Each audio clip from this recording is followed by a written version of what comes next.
ساکنان جماعت یزغلام ولایت مختار کوهستانی بدخشان هنوز هم از زیر ترمز ساکنی 25 ساله را جستجو دارند. حکمشا سعید روزی گذشته بین دهه‌های ماتراون و ژمک به چنگ ترمه افتاد. ساکنان جماعت یزغلام میگویند بنابر برفی زیاد راهها بستند و آنها با نیروی خودشان کوشش دارند از زیر ترمه جوان را پیدا نمایند. برفریزی شدیدی چند روزی اخیر زندگی مردم مناطق مختلف تاجیکستان را با مشکلات روبرو کرده است. نوار دیگری را که کاربران آزاد ویدیو از ناحیه رشت در اختیار رادیوی آزادی گذاشته شده است، دیده می شود که در راه کبودجر ده ها ماشین باربر بند ماندند.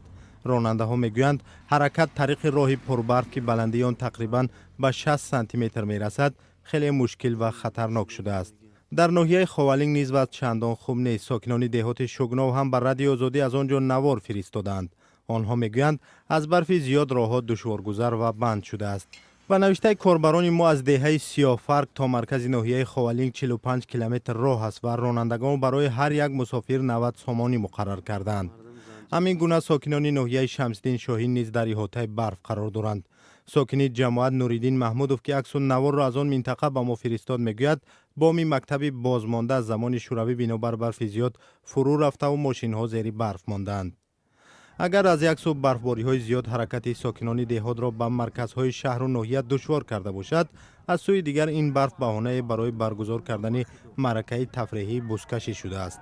از جمله مردم دهه‌های یال و پاروار چنین سبقت را با استفاده از برفریزی اخیر تشکیل کردند.